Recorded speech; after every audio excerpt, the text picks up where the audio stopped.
When he spoke to you, he made you feel like you were the most important person in the whole world. He had this unbelievable charisma. And so I loved that. It was like meeting Neil Armstrong or some super famous person you could never possibly normally connect with. So it to a certain extent, it felt it changed my life. Because there wasn't anybody with that purity of voice, with that sense of phrasing. I mean, the people talked about him. In fact, my previous boss, Bill Holland, once said to me, he has the voice of God. And it was simply a vocal delivery and a sound, and an effortless sound. It was like a car that had more litres than it knew. It just kept going. I mean, people sometimes say about great singers that they sing off the interest and never off the capital. And that was him. He had a kind of humility. And he appealed to everybody. And you felt that he was making an effort for his appeal to be to every man, in a way that a lot of other artists, and maybe particularly artists from the classical or opera world, they're not able to transcend their genre. They're intimidating. And he was the exact opposite. He had that magic charisma that defies, or actually is beyond any description. It was something extra special. And it translated everywhere in the entire world. So he was that unique thing we'll never see again in that way. He was a real superstar. I was really struck by the passage in the movie about his daughter being taken very ill, and how he had ordered all his concerts to be cancelled and nothing else mattered, and how maybe that hadn't gone down very well with the critics and he didn't care at all.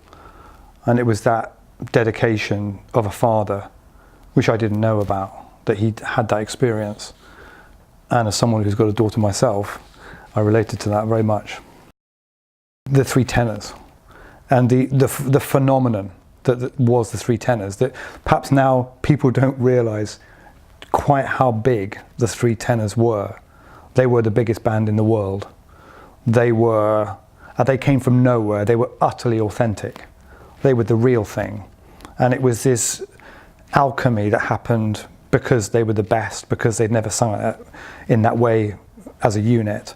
And they came together on that one night in Rome, and it was something that the world had never seen before, and I'll never see it again. And it was extra special. And it changed an industry. In terms of how the documentary actually came about, there wasn't a specific moment in time. However, I do remember following the 5th anniversary of Luciano's death, there was an event in Modena. And about that time, we were talking with Nicoletta about how to raise Luciano's profile again, and about how to remember him. And inevitably, the idea of a documentary came up. And by chance, we got talking to Nigel Sinclair and the makers of the Beatles' 8 Days a Week film. And they immediately took to the idea and did some research, and they went out to meet Nicoletta in Bologna. And then I had a call one Christmas saying, we write this project, we put this project to Ron Howard, and Ron Howard wants to do it. And actually the call was literally just before Christmas, and it couldn't have been more appropriate, because I'd never heard anything so fantastic in my entire life. Throughout the process, the family and Nicoletta have been incredibly supportive. And it's really, when I say they've been supportive, I mean, this is a story about Luciano. It's their story, actually. It can't have been easy for them, because telling a story like that is like telling a life.